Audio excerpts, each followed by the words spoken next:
Guys, நானும் சூரி ப்ரோவும் இன்னைக்கு அணில் வேட்டைக்கு வந்திருக்கோம். கையில என்னன்னு பாக்குறீங்களா? இது பேர் இடுக்கி. அப்புறம் இது முடிச்சு கூட. இடுக்கி எல்லாம் தென்னை மரத்துல வைக்க போறோம். நம்ம சூரி ப்ரோ ஒரு ஐடியா சொன்னாரு ப்ரோ. இங்க உள்ள எல்லா அணிலும் தேங்காய் பருப்பு தான் தின்னு வளர்ந்துருக்கோம். அதனால நம்ம கடலை பருப்பு வச்ச மாட்டிருன்னு சொன்னாரு. அதான் கடலை பருப்பு கொறுத்திருக்கோம் இடுக்கில. ஒரு தூக்கத்தை போட்டு மணி 12 ஆகுது. ஒரு 3 மணிக்கா போய் பார்த்தா எல்லாம் விழுந்திருக்கும்னு நினைக்கிறான். இந்த சூரேச்ச கேட்டு வச்ச கடலை பருப்பெல்லாம் அணில் தின்னுட்டு ஓடிருச்சு. ஓக்கலா ஓலி, உன்னை கூட்டி வந்ததுக்கு என்ன பண்ண முடியுமோ அதை பண்ணிட்ட. கைஸ், நம்ம இன்னைக்கு வரப்பள்ளி வேட்டைக்கு வந்திருக்கோம். மம்மட்டியும் வலையும் கொண்டு வந்திருக்கோம். சூரி ப்ரோக்கு இன்னைக்கு ஒரு புடிதா. நம்ம தினேஷ் வெட்டிக்கிட்டு இருக்கான். பாப்போம் எலி வருதா இல்லையான்னு. வந்த நம்ம சூரி ப்ரோ சும்மா விட மாட்டாரு. எல்லாரும் ஆர்வலா இருப்பீங்கன்னு நினைக்கிறேன். எலி ஓடி 5 நிமிஷம் ஆச்சு, இன்னும் வெட்டிக்கிட்டு இருக்கான்.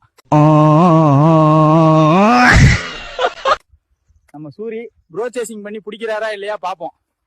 நம்ம சூரி ப்ரோ போய் ரொம்ப நேரம் ஆச்சு. அதான் அதுக்குள்ள நம்ம ஒரு இளநி போட்டா தெம்பா இருக்கும்னு போட்டுக்கிட்டு இருக்கோம். எலி புடிச்சிட்டு வருவான்னு உட்காந்துருக்கான்.